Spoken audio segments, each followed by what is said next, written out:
Hi and welcome to Thete Gaming. In this video I'd like to chew the fat on a few issues related to what I've been usefully trying to do in the hobby when I can't actually play any games due to lockdown, albeit a lockdown that is being scaled back. The first thing is that I've been busily ramping up my army capacity for both Age of Sigmar and 40k, or at least setting these things in motion. I have neither the time nor the inclination to actually paint any models, so I'm getting them commissioned right now. Now, with some players, you just focus on one or two armies and either get yourself a suitable force and you're basically done. And you can do that. And people will say the hobby's really expensive. And for a lot of people it is. But you can just get yourself a suitable force and you can just use that. You are done until a new edition comes along. Or you can build them up and have so many of each possible model that you could build any list you like, or just get someone to say, oh, you can use my army if you like. Oh, what models you got? Oh, I just met your army and I've got the models for it. You know you're going to have what you need to accommodate it. I flit about more. I have my favourite armies, of course, but I don't have a single favourite army for either Sigmar or 40k. I like to shake it up and move around several of them. The problem, of course, being that means it takes longer to know them in enough detail to play them well. So you really want to be able to have lots of games. Which is a bit of a problem when you're not even able to play the games. So when it comes to new releases, which has been very much in the Games Workshop news lately, there's often been something for me. When there's been a new release, and there's basically been a new release every weekend for quite a long time now. Yes, there's sometimes been things for like Blood Bowl. I used to play that. I haven't got time to play all the games, so I don't play that. There might be something for the Lord of the Rings. Again, I sort of tried to do that a little bit, but then I realised, you know what, I haven't got time. Or it might be something particularly for 40k that's like, well, I'm not that bothered about that. But generally speaking, I have dutifully logged on to the Games Workshop web store at a little before 10 a.m. each Saturday to be in pole position for the pre-orders. It's all gone a little bit wrong recently. Now, for most of the pandemic, there was sometimes you'd get the odd pre-order arriving a few days late. Most still arrived on time, and I mean most. And as I say, I've had a lot of the new releases, a lot of pre-orders. They were all dispatched on time. The delays were due to Royal Mail struggling with the pandemic like everyone else. And Games Workshop, I always felt, weren't being entirely helpful. I mean, they could have just released them a day early. Does it matter if some people would have got it a day early? Really? But, that was what it was. But it was mostly okay. The vast majority of the time it arrived on time anyway, and it was fine. Then I would say a bit over a month ago, and again, remember, I get them quite regularly. Whenever there's pre-orders go out, there's usually something that I want. I started getting them quite late. In the case of the Lumineth stuff, a week late. Some pre-orders from a few weeks ago, a couple of weeks ago it is now, still haven't even been dispatched. So now this is now in the worst position than Lumineth, because I'm trying to think what was in it now. Can't quite remember. I've an idea the Crimson Court was part of it. And yeah, it's now a week since 2 weeks since I pre-ordered it, 1 week since the release date, and it still hasn't even been dispatched by Games Workshop. Now, and I'll tell you what I find weird with that, because you think, they're really overworked at the moment, and I'll come to that. They clearly are. I've put in a couple of normal orders, not just since I put that pre-order in, but this week since the release date, and those have arrived. Pre-orders still haven't. So I'm not sure what's going on there. But, there it is. And I don't know whether last week's pre-order, which will be released today as you're watching this, will get to me before the end of the year. I mean, that'll be anyone's guess. Don't know. But in amongst the craziness of the struggle for Games Workshop to manage their pre-order schedule, their new releases, presumably due to staffing issues of some kind, See, we're actually scaling back the pandemic restrictions in the UK.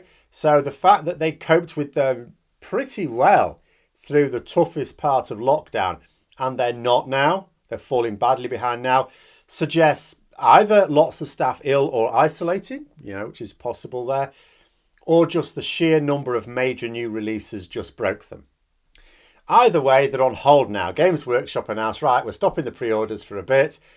This is very good because, as I say, I've been commissioning armies and then watching on with horror as the models I need for them remain unavailable for purchase for months. For months. No sooner did Games Workshop announce a hiatus in new releases, several have started to come back in stock. They've obviously been busy in the factory. In fact, every single day this week, at least one kit that I have been waiting for, I've had the email saying it's back online now. So can perhaps breathe a bit of a sigh of relief. Only it has to be said that not all of the lack of availability will be down to the pandemic. Because when I returned to the hobby 3 years ago, it was the case even then that some kits could be unavailable for quite a while. I remember when I was just trying to get the first Daughters of Cain stuff, some stuff I was waiting for a very long time. And bear in mind that when I initially left the hobby to live the World of Warcraft life, quite a long time now, you could order individual parts of a kit online, in store, or at Warhammer World. If you ordered them at Warhammer World, you could get them the same day.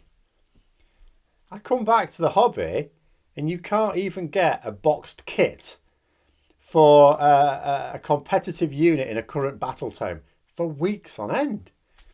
So although I'm breathing a bit of a sigh of relief that things are becoming available again, because there was a massive amount of stock that was just not available, I am still worried that some things are not going to be, because before the pandemic they weren't. And part of and of course we understand at the moment that they can't possibly be working as effectively as they were before the pandemic. Even as lockdown restrictions are eased, you've got to be sensible about these things. And part of the concern is for me, is for a larger purpose for the armies. So, for when the lockdown is removed completely, or as much as is needed to actually play games, I will be hoping to bring you some battle reports. For both Age of Sigmar and 40k. When I first introduced my studio on the channel, the new studio, which is coming along, it's actually really messy at the moment. I'm not showing you that at the moment. But in terms of its functionality, it's really coming along now. And someone did say a bit ago when I first introduced the studio, can't wait to see some battle reports. At the time, I thought to myself, yeah, I'd like to do that, but you sort of need another player for that. And I've sort of said before, a bit of a black hole of Warhammer players where I live. But there is someone who is up for this, for 40k and Age of Sigmar. Now, I'm not going to go into too much detail just yet. I will do. It's not just going to be a case that at some point, it won't be soon, I'm afraid. It'll be summer. But it's not going to be a case at some point there'll be a battle report on the channel. I am going to do a video before the first battle report comes out, a few days before at least, maybe the week before, just to set out how it's aiming to go, because I will be wanting feedback. The first battle report I bring out, I don't know exactly how it's going to go, but I'll put it this way. I hope that my 10th battle report is a lot better. But yeah, I'm not going to go into too much detail now because things will change and it won't become a reality until, like I said, summer, really, maybe just before summer if things go well. It's really been a few things to consider. Using the camera angles as best I can. Because here's the thing, I have a reasonable space to play a game. It's quite a nice space to play a game. It's not as lavish as some have access to. The ceiling is too low to have an overhead camera that would see enough of the battlefield. I did actually get a wide angle lens and put that on one of my camcorders, and you could actually see the entirety of a 40k battle map, but the spherical aberration on it was horrendous and you wouldn't use it. And it couldn't do Age of Sigmar. So that means we've got this sort of thing going on. So this is sort of what I've arranged here, which I think is a reasonable main shot view. Others may disagree. I've also been considering the formatting of it all quite carefully. Needing to show enough of the games to have it flow and not miss important decisions. You don't want to cut out some decision that was made and it's enacted on the film and you're going, well, what happened there? But also not having too much dead time, the thinking time, what shall I do here, that makes the videos too long. And this is the challenge, you see. So you can get rid of all of these things with editing. If you want to spend an entire day editing, don't think I can afford to spend an entire... Maybe in the first few I can. But eventually, looking forward, I'll need to work more efficiently. So above all, I also want to keep the editing to being as simple as possible, but with some parameters there. Because I know the easiest way to do it. The easiest way to do it is the way some people do indeed do it. You know, you have a camera rig like this. And you basically just, when you're ready to film, you've sort of decided what you're going to do. You're ready to film. Start recording. Record what you need to record. Turn it off when you need to transition or do some things that don't need to be on camera. Rinse and repeat, and then you'll have a whole load of video files that you then just stitch together. Limited editing required. I don't like that for a few reasons, which I may go over when I do this in more detail. So I'm going to be trying other things instead. But running alongside my attempts at trying things out, and I have been trying things out and considering editorial decisions, and every time I've tried something out, I have changed something and I think it has been better.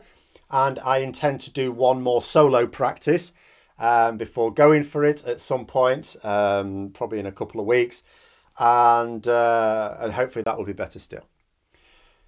But alongside it all is the acquisition of the armies themselves. You don't want the same couple of armies cropping up all the time. You want some variety. And I have a schedule, commission schedule, but some studios are proven to be more reliable than others. Some are pretty good, some are not so good. And they're all tending to be quite busy. A bit of a surprise there, I have to say, because I wasn't sure there'd be that many people requesting commissioned armies in this country, at least. And I've gone for studios specifically in this country. I can't be dealing with any post-Brexit delays on stuff. But the pandemic doesn't seem to have resulted in less demand for commissioned models. So this is what I have right now. So and where I'd be looking to get to. So for Age of Sigmar, for example, I've got a Night Hunt army that I've painted myself. But that's okay. Night Hunt, even my painting standard is not bad for Night Hunt. And I do have plans to do something slightly different, which may be better or worse. I've got a Flesh Eater Courts army, Daughters of Cain and Maggotkin of Nurgle at the moment. They're all painted and could be used, no problem. But variety is also important. Now, the Daughters of Cain army has reasonable variety. You could make a few different lists that are all decent. But if things are on schedule, that should be getting its expansion sometime in summer. In theory, it's supposed to be about July. And we'll see. But that will then open it up to quite a lot of variety. My Night Hunt has basically no variety. There's a few things you can change, not very much. You will not be able to come up with two different lists that look substantially different. And but not only have I painted those, I intend to paint more of those when I get more time in summer. So I intend to be able to add to that this summer when I'll have more time again. Flesh Eater Courts has limited variety, I would say, very limited variety. You can make a couple of decent lists. I would say you can make one good list.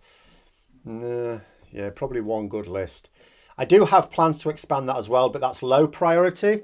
So that won't be for a while. It's very likely early next year. But I do have one that can be used now. Finally, I have a large expansion of the Maggotkin of Nurgle underway right now. So no issues there. It will also make a handy emergency Chaos Demons army for 40k. Now thinking ahead and assuming schedules are met, I should also have a Seraphon army with moderate variety by the time I can actually get started with these battle reports, and a Clan's Pestilence army not much later than that. So then in terms of matchups, I mean, in theory, you could look at that and you'd go, okay, so that's going to be, for summer, 6 armies. Oh, well, 6 armies. If you don't want Civil Wars, you don't play army against army. And also you'd be wanting the same models anyway. That, in theory, would mean 15 combinations of matchups. Well, that sounds pretty good, as the intention would be, what if we can you know, get the games rolling. Event may not happen immediately, but eventually, and you know, I don't mean in long term, I mean quite soon, hopefully. A battle report each week, but alternating between Age of Sigmar and 40k. That would be my plan. It's dependent on other things, of course, not least of which is the other player. And you'd think to yourself, okay, 15 combinations, well, that's 30 weeks, that's plenty. And in the meantime, there's more on the way. No problem at all. Except, of course, there are a few issues. First of all, it's not just that I'm not doing Civil Wars, I'm not doing Nurgle on Nurgle action. So I'm not having Nurgle against Clans Pestilence, for example. That's that. So there's certain combinations that are out. Other thing, like I said, Flesh Eater Courts for the rest of this year, there's basically going to be, you know, I'm quite sure if I were to give my list of models to the other player star who's going to be playing with me, he would also come up with basically the same list I come up with, because it's the obvious thing to do with the models I have. It's a decent enough army, but you don't want to see the same thing each time, even if it's against another army, if you see what I mean. Like, if you're going to have Daughters of Cain against Maggotkin of Nurgle, say, and then let's say a few weeks later, you have Daughters of Cain against Flesh Eater Courts, well, you'd want to change up the Daughters of Cain army. I know it's a different matchup, but you still want to see something different from that army that was shown a few weeks ago, don't you? You know, so you want that variety in there. Now, you do that with Flesh Eater Courts, and then a few weeks later you do another Flesh Eater Courts against, say, Nighthaunt, and it's like, well, that's the same Flesh Eater Courts army. And I would like to avoid doing that. So Flesh Eater Courts will be one of those armies where I'll use sparingly as a result of that. Still use it a few times. If it's the same, you know, when you're doing it every couple of months, that's not so bad. As long as the matchup is different, I think. And Nighthaunt is a similar position. At the same time, I intend to expand that over summer. So that should have some more variety by the end of summer. And more will come online. So, for example, in September, I have a very large Khorne army on its way, which again will be used for emergency Khorne demons for 40k as well. And in fact, for both the Nurgle army that I'm getting done at the moment and the Khorne army, it will also include some Slaves to Darkness. So I'll be able to have a Nurgle themed Slaves to Darkness army, a Khorne themed Slaves to Darkness army. Slaves to Darkness is a general thing I won't be really going at until next year. So there's all sorts of things like that. There's sort of plans underway. 40k is where it's a little bit trickier. What I have for 40k is I have Harlequins right now, but it is basically Harlequins. You know, if you were to make a 2,000 points list of my Harlequins, it's like, there they are. There's a little bit of variety in terms of the weapons you give them, but you're just going to use that. You can mix it up a little bit and make it Ynnari or part Ynnari. That's fine too. I also have a Death Guard army. I have quite a bit of variety in there, so that's pretty good. Right now, that's it. That is it. Other than being able to do like a Nurgle Demon army, but again, not doing Nurgle on Nurgle here either. But on the way, I should have an Adeptus Sororitas army and a Craft Worlds army, as long as things are on schedule next month. So by the time I start, that should be 4. Now, 4 armies would normally mean you'd have 6 combinations, which is about 12 weeks worth. Now that's, as you can see, is pushing it a bit finer, especially as there's nothing immediately on the way at the start of summer. The next 40k army I would be expecting is a Necrons Army, Augustish, sometime in August. And that'll have a lot of variety as well. I'm very much looking forward to the Necron army. I've gone for something a little bit special for the Necron army. I do like Necrons. I know I said I don't have an absolute favourite, and I don't. I like Death Guard, and I like Necrons, and I like Drukhari. Drukhari is my problem at the moment. I'm trying to find a studio that I think will be reliable enough to get it done. And I'm asking for a large one. It won't be done overnight, but reasonably reliably. I do have an idea for someone who might, once the ones who are doing my Nurgle stuff in Clans Pestilence, but I want them to do Soul Black Gravelords after that. If I get them to do Drukhari, they would do that in a reasonable turnaround, I believe, unless they have something else on this summer. I haven't asked them yet. But then who does my Soul Black? Because I also want the Soul Black Gravelords. So for the 40k one, I'm thinking, not sure. But come the autumn, it should start to roll in again, because by then, hopefully, I will have found someone to have done the Drukhari. I'd have more variety for Chaos Demons, so that would be possible to do more there. There's also going to be a Dark Angels army, large Dark Angels army, hopefully coming online November-ish. I mean, that may be, if there's a delay on that, that might not be to the end of the year. Blood Angel should also be coming as well, but again, that's quite late on. So yeah, in terms of variety, it's a little bit more squeaky bum time with the 40k, but we'll just have to see how that goes. But that's what I've been sort of doing so far. Those are my plans. I will obviously follow up. You're probably talking a follow-up in about a month, I hope, where we'll be much closer to being able to actually do one. Because at the moment you can't even play a game unless it's with someone in your own household or it's outside. But I'm not moving stuff outside. Even though the weather's been fine, I don't trust it. But there we go. Hope you found that interesting. Anyway, any thoughts and comments, put them in the comments below, of course. If you enjoyed the video, please don't forget to give it a thumbs up. And until next time, I'll see you later.